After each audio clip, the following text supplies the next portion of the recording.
Welcome to Daily Current Affair. Today is 21st of January 2023. The question is, poet Neelmani फूफन passes away. He was from that is Assam. ठीक है, जो नीलमणि फूफन है, ठीक है, वो एक पोइट है और वो कहाँ के थे, असम के थे, जिनकी अभी अभी डेथ हुई है। अभी अपने कुछ दिन पहले भी पढ़ा होना था कि उनको 56th जो ज्ञानपीठ अवार्ड है वो मिला था नीलमणि फूफन को। ही वॉज फ्रॉम असम, ठीक है, ही वॉज फ्रॉम असम।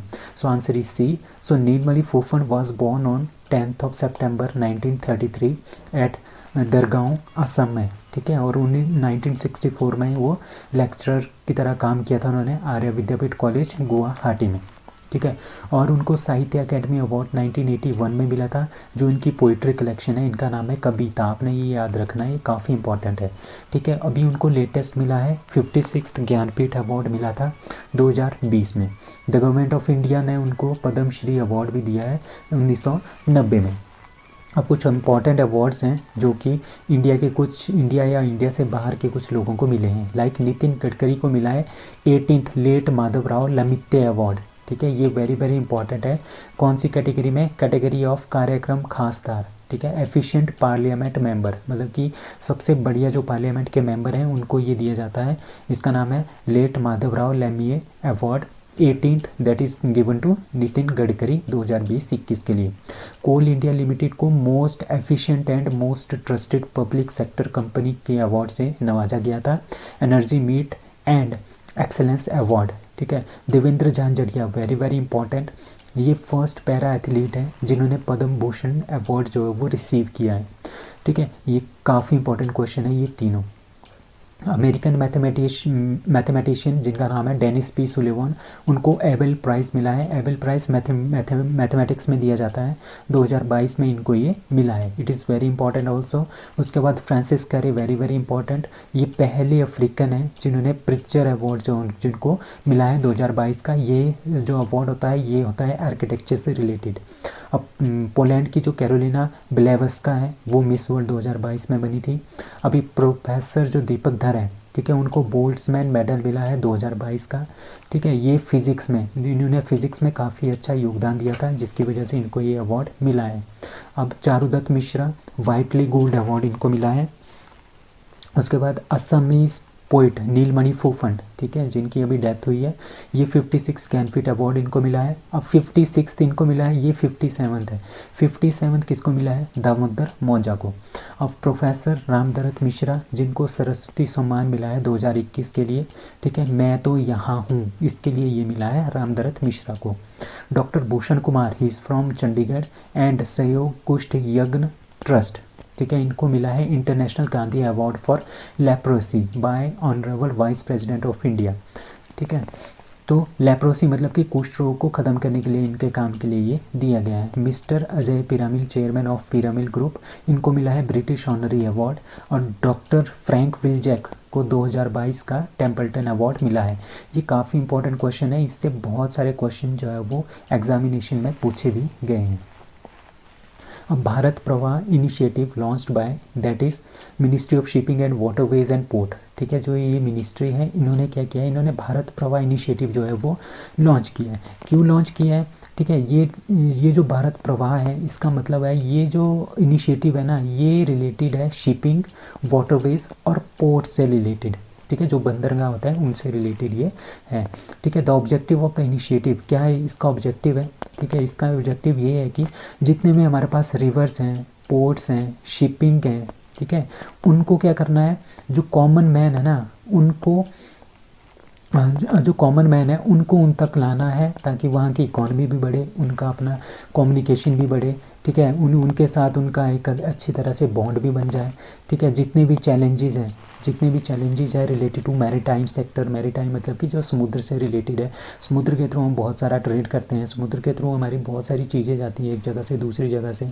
तक, ठीक है, वहाँ पे कॉमन मैन को वहाँ तक लाना ताकि वहाँ पे वो काम कर सके, बहुत ही अच्छी तरह से काम कर सके और अपने लिए आजीविका भी कमाए, ठीक है। और हमने अपने पोर्ट्स को काफ़ी ज़्यादा डेवलप भी करना है। इन्हीं सब चीज़ों के लिए जो भारत प्रवाह इनिशिएटिव है वो लॉन्च किया जा रहा है, ठीक है। अभी मैं आपको बता दूं, एक होता है रोड ट्रांसपोर्ट, ठीक है, एक होता है रोड ट्रांसपोर्ट, एक होता है एयर ट्रांसपोर्ट और तीसरा क्या होता है, वाटर ट्रांसपोर्ट, ठीक है। चौथा क्या है, रेलवे ट्रांसपोर्ट। जो इन चारों में से जो सबसे सस्ता होता है ना, सबके सबसे सस्ता वो होता है वाटर ट्रांसपोर्ट, ठीक है। एयर ट्रांसपोर्ट तो बहुत महंगा होता है, ठीक है, बहुत ज़्यादा महंगा होता है। रोड ट्रांसपोर्ट अगर सपोज करो 2 रुपये पर किलोमीटर के हिसाब से कि चार्ज करते हैं, तो जो ट्रेन वाला है वो 1.25 रुपीज़ पर किलोमीटर के हिसाब से चार्ज करते हैं। पर जो वाटरवेज है ना, वो आपको 1 रुपया भी नहीं पड़ता, 0.75 के आसपास पैसे के आसपास जो है उसका खर्चा पड़ता है। तो सबसे एफिशिएंट है वाटरवेज, और सबसे ज़्यादा जो हमारे पास ट्रेड भी होता है ना, वो भी वाटरवेज से ही होता है। तभी हमने क्या करना है, अपने पोर्ट्स को डेवलप करना है, अपने जो रिवर्स रिलेटेड है, रिवर से रिलेटेड जो भी ट्रांसपोर्ट है उसको हमने क्या करना है, ज़्यादा से ज़्यादा एफिशिएंट बनाना है। अब इंडिया की टोटल कोस्ट लाइन है 7500 किलोमीटर, ठीक है। 14,500 kilometre of navigable potential waterways है हमारे पास, और स्ट्रेटेजिक लोकेशंस भी हैं, ताकि हम उसमें बहुत सारे इंटरनेशनल ट्रेड जो है वो करते हैं, ठीक है। अब हमारे पास नेशनल वाटरवेज कौन कौन से हैं, ये काफ़ी इंपॉर्टेंट नेशनल वाटरवेज हैं। लाइक नेशनल वाटरवेज 1 प्रयागराज से हल्दिया, गंगा भागीरथी हुगली रिवर के ऊपर है। National waterway 2 Sadiya to Dhubri, ये ब्रह्मपुत्रा रिवर के ऊपर है। तीसरा national waterway 3 that is Kollam कोजाई डोके केरला के अंदर है, ठीक है। फोर्थ जो हमारे पास है वो केकिनाडा टू पुडुचेरी, जो पौंडीचेरी है, वहाँ पे ये जो नेशनल वाटरवेज है वो एस्टेब्लिश किया गया है। तो ये काफ़ी इंपॉर्टेंट नेशनल वाटरवेज है, आपको इनके बारे में पता होना चाहिए। Who wins Bahrain ISA award for service to humanity service to humanity मतलब कि जो आम लोग हैं, आम जनता है, उनकी सेवा करने के लिए ये अवार्ड दिया जाता है। तो ये जो अवार्ड मिला है वो मिला है संदूक रोइट को। ये जो डॉक्टर संदूक रोइट है, ये है नेपाल के, ठीक है। इनको मिला है, क्यों मिला है, ये एक डॉक्टर हैं, ठीक है। और इन्होंने क्या किया है, इन्होंने बहुत ही कम पैसों में इलाज किया है, आँखों का इलाज किया है लोगों का, ठीक है। जो आँखें होती हैं ना लोगों की, उसका इलाज किया है, काफ़ी मतलब कि हाई क्वालिटी का इलाज किया है, सर्जरियाँ की हैं, ठीक है। और जो पैसे हैं ना बहुत ही कम है, तो उसके लिए मतलब कि जो फ़ीस लेते हैं बहुत कम लेते हैं, तो इसीलिए इसको बोला गया सर्विस टू ह्यूमैनिटी। तभी इनको बहरीन ISA अवार्ड जो है सर्विस टू ह्यूमैनिटी मिला है। इसमें 1 मिलियन $1 दिया गया, $10 लाख, ठीक है। और एक सर्टिफिकेट भी दिया जाता है, और एक गोल्ड मेडल भी इसमें दिया जाता है। इन्होंने क्या किया, high quality micro surgical procedure to remote eye camps, ठीक है। रिमोट आई कैंप्स मतलब कि दूर एक जगह से बैठ के दूसरों को, और देशों में जो लोग होते हैं और डॉक्टर होते हैं, उनको एक तरह से ट्रेन करना, उनको बताना कि किस तरह से इलाज करना है, ठीक है। और इन्होंने मॉडर्न आई केयर के मामले में इन्होंने बहुत ही ज़्यादा काम किया है, ठीक है। अफोर्डेबल, सस्ता है, ठीक है। जो कंट्रीज़ हैं लाइक एशिया में कंट्री है, अफ्रीका में है, लैटिन अमेरिका में है, तो इन सब देशों के लोगों की इन्होंने बहुत ज़्यादा हेल्प की है कम पैसों के अंदर। इनको जो है गवर्नमेंट ऑफ ऑस्ट्रेलिया ने भी अवार्ड दे दिया है, द ऑर्डर ऑफ ऑस्ट्रेलिया 2007 में, ठीक है। एशियन गेम चेंजर अवार्ड भी इनको मिला है 2016 में, और इनको पद्मश्री अवार्ड भी दिया गया है गवर्नमेंट ऑफ इंडिया की तरफ से। अब जो बहरीन है, king of Bahrain that is Hamad bin Isa al Khalifa है। बहरीन की कैपिटल मनामा, और बहरीन की करेंसी क्या है, बहरीनी दिनार। A rare orange colored bat was spotted in that is C Kanger Valley. Kanger Valley National Park जो छत्तीसगढ़ में है ना, छत्तीसगढ़ में है कैंगर वैली नेशनल पार्क। तो वहाँ पे एक बहुत ही रेयर होता है ये, ठीक है। क्या है ये, ऑरेंज कलर, ठीक है। यहाँ पे देखो ये जो ऑरेंज कलर है, बैट मतलब कि चमगादड़, ठीक है। चमगादड़ को बैट बोलते हैं। तो ये यहाँ पे फाउंड हुआ है, ठीक है, ऑरेंज कलर का। कहाँ पे, Kanger Valley National Park, Bastar, Chhattisgarh में ये पाया गया है। इससे पहले ये कहाँ पे पाया गया था, वेस्टर्न घाट में, केरला में, महाराष्ट्र में, उसके बाद उड़ीसा में, और अब ये कहाँ पे पाया गया है, छत्तीसगढ़ में भी इसकी प्रजाति जो है वो मिली है। Friendship pipeline is a pipeline between India and that is C Bangladesh. India और बांग्लादेश के बीच में एक पाइपलाइन बिछ रही है जिसका नाम है फ्रेंडशिप पाइपलाइन। और इस पाइपलाइन का उद्देश्य क्या है, इस पाइपलाइन का उद्देश्य ये है कि हम इंडिया से क्या करेंगे, यहाँ से डीजल और पेट्रोल वगैरह कहाँ को सप्लाई करेंगे, बांग्लादेश को बेचेंगे। इसीलिए ये जो फ्रेंडशिप पाइपलाइन है ये बनाई जा रही है। किस किस के बीच में, India Bangladesh friendship pipeline that is IBFP, ठीक है। इसका जो ट्रायल है वो एक्सपेरिमेंटल बेसिस पे ट्रायल है इसका जून से स्टार्ट हो जाएगा। ठीक है, 5 किलोमीटर ये पाइपलाइन बांग्लादेश में है, 5 किलोमीटर ये पाइपलाइन इंडिया में है। इस तरह की पाइप्स में हम इसमें डीजल भेजेंगे इंडिया से कहाँ को, बांग्लादेश को। ठीक है, और 1 मिलियन मीट्रिक टन, ठीक है, एक साल में 1 मिलियन मीट्रिक टन, ठीक है, मतलब कि 10 लाख मीट्रिक टन, ठीक है, उसको एक पाइपलाइन के थ्रू हम भेजेंगे इंडिया से बांग्लादेश। और ये जो प्रोजेक्ट है ये इंडियन गवर्नमेंट बना रही है, किसके लिए, बांग्लादेश के लिए। UN General Assembly adopts Indian co-sponsored resolution on that is C education for democracy. अब क्या हुआ था, जो हमारे पास यूनाइटेड नेशन की जनरल असेंबली है, वहाँ पे इंडिया ने एक स्पॉन्सर किया है एक रेजोल्यूशन, ठीक है, उसका नाम है एजुकेशन फॉर डेमोक्रेसी, जिसके लिए यूनाइटेड नेशन की जो जनरल असेंबली है उसने अप्रूव उसको कर दिया है। ठीक है, इसके अकॉर्डिंगली क्या होगा, इसके अकॉर्डिंगली होगा कि इसका मतलब होगा एजुकेशन फॉर डेमोक्रेसी, मतलब कि जितने भी देश हैं, जितने भी लोग हैं, उनके लिए right of everyone to education, मतलब कि जितने भी लोग हैं सबको एजुकेशन लेने का एक अधिकार होगा। ठीक है, एजुकेशन फॉर डेमोक्रेसी मतलब कि जब लोग एजुकेटेड होंगे तभी वो डेमोक्रेसी की तरफ जाएंगे। ठीक है, तभी वो लोगों की भलाई के लिए काम करेंगे। ठीक है, तो जो एजुकेशन की राइट ऑफ एजुकेशन है उसके अकॉर्डिंगली जो है ये वाला जो रेजोल्यूशन है ये पास किया गया है, एजुकेशन फॉर डेमोक्रेसी, जो कि स्पॉन्सर किया था, किसने स्पॉन्सर किया था, इंडिया ने स्पॉन्सर किया था। क्योंकि इंडिया में क्या है, राइट ऑफ एजुकेशन हमारे पास फंडामेंटल राइट के अंदर है, आर्टिकल नंबर 21A के अंदर आता है। ठीक है, तो एजुकेशन फॉर ऑल किसके लिए, टू स्ट्रेंथन द डेमोक्रेसी सबसे अच्छा जो राज करने का तरीका माना जाता है वो डेमोक्रेसी माना जाता है। तो उसको अगर हमने स्ट्रेंथ करना है तो उसके लिए एजुकेशन बहुत ही ज़्यादा इंपॉर्टेंट है, इसीलिए UN जनरल असेंबली ने इसको अडॉप्ट किया है। अब UN जनरल असेंबली का जो हेडक्वार्टर है वो न्यूयॉर्क में है। न्यूयॉर्क कहाँ पे है, यूनाइटेड स्टेट ऑफ अमेरिका, और ये बना था 1945 में न्यूयॉर्क में। और इसका हेड है कसाबा कोरोसी, इसके आजकल हेड है। अब जो यूनाइटेड नेशन है, आपको पता होगा कि यूनाइटेड नेशन है, ठीक है, ये बना था 1945 में। ठीक है, 1945 में बना था। क्यों बना था, क्योंकि वर्ल्ड वॉर 2 जब ख़त्म हुआ था उसके बाद ये सोचा गया कि इस तरह के वॉर जो है फिर से नहीं होने चाहिए, तो उन सब को रोकने के लिए यूनाइटेड नेशन बनाया गया था 1945 में। पूरे वर्ल्ड के लोग जो है आपस में इकट्ठे जुड़े थे। ठीक है, सारे देश आपस में जुड़े थे, उन्होंने यूनाइटेड नेशन बनाया था कि इस तरह की घटनाएं फिर से नहीं होनी चाहिए। तो यूनाइटेड नेशन के जो है वो 6 प्रिंसिपल ऑर्गन है, 6 मेन ऑर्गन्स हैं। आपने इनका ये नाम याद रखना है, ये बहुत ही ज़्यादा इंपॉर्टेंट है। लाइक यूनाइटेड नेशन की जनरल असेंबली UNGA, जिस तरह का पार्लियामेंट होता है ना, इसी के तरह का इनका एक पार्लियामेंट टाइप होता है, यूनाइटेड नेशन जनरल असेंबली बोलते हैं जिसको। इसका जो हेडक्वार्टर है वो है न्यूयॉर्क में। ठीक है, उसके बाद आया यूनाइटेड नेशन सेक्रेटरीट मतलब कि जो जहाँ से एडमिनिस्ट्रेशन सारा का सारा जो एडमिन होता है ना, एडमिनिस्ट्रेशन होता है वो सारा का सारा यहाँ से होता है, UN सेक्रेटरीट से। ठीक है, जो इसका जो हेडक्वार्टर है that is also in New York. आपको पता है कि जो यूनाइटेड नेशन के जो पाँच प्रिंसिपल ऑर्गन्स हैं, 6 में से 5, उनका जो हेडक्वार्टर है वो न्यूयॉर्क में है।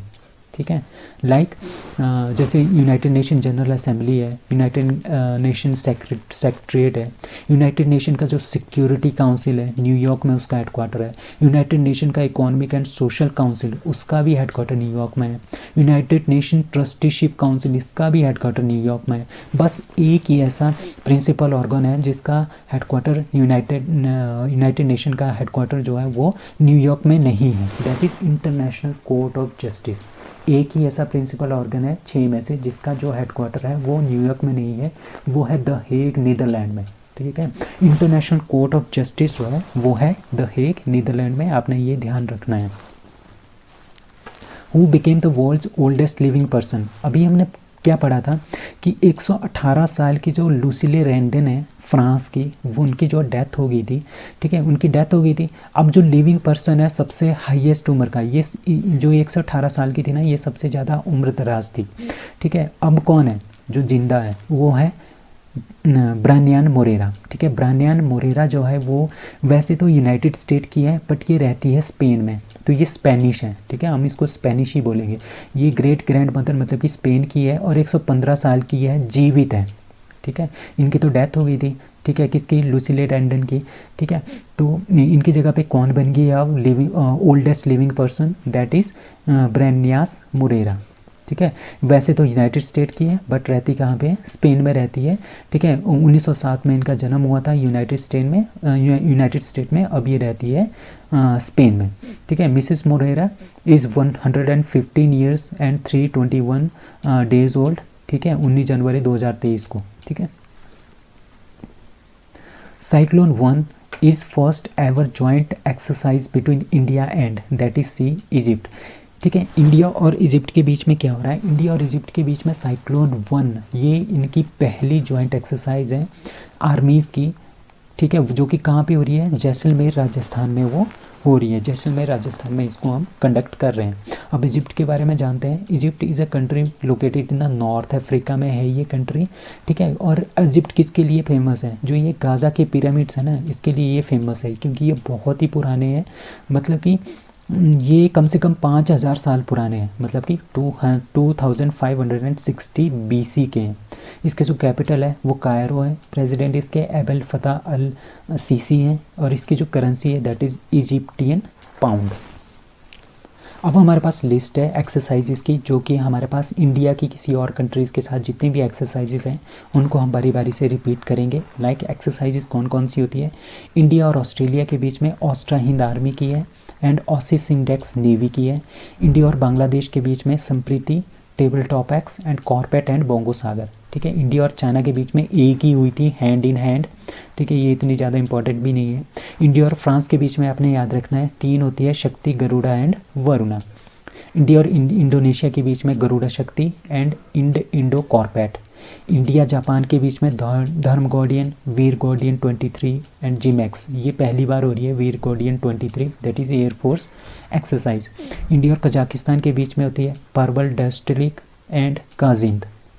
अब इंडिया और किर्गिस्तान के बीच में खंजर। इंडिया और मंगोलिया के बीच में नोमैडिक एलिफेंट। ठीक है, और म्यांमार, इंडिया और म्यांमार के बीच में IMBEX India Myanmar exercise and IM core भी इंडिया और म्यांमार के बीच में होती है। इंडिया और मालदीव्स के बीच में एक्वेरियन। इंडिया और नेपाल के बीच में सूर्य किरण। इंडिया ओमान के बीच में जिसमें अल लगाओ, अल नगा एंड नसीम अल बहर एंड ऑल्सो ईस्टर्न ब्रिज भी आपने याद रखना है, ये काफ़ी इंपॉर्टेंट है। इंडिया और रशिया के बीच में इंदिरा नेवी एंड इंदिरा नाम जहाँ पे भी आ गया वो इंडिया और रशिया के बीच में ये एक्सरसाइज होगी। अब इंडिया और साइशेल्स के बीच में लामिते एंड ऑसिस इंडेक्स। ठीक है, और इंडिया और श्रीलंका के बीच में मित्र शक्ति एंड स्लिनेक्स। ये नहीं है, ये ऑस्ट्रेलिया के साथ है। और इंडिया और थाईलैंड के बीच में Maitree, Siam Bharat and Indo Thai CORPAT. India और यूनाइटेड किंगडम के बीच में कौन कौन सी एक्सरसाइज होती है? Ajay warrior, Indradhanush and Konkan. ठीक है, अब इंडिया और USA के बीच में युद्धाभ्यास एंड वज्र प्रहार, very very important. Red flag 16-1 and Malabar. ठीक है, इंडिया और वियतनाम के बीच में होती है VINBAX. So that's all for today, thank you.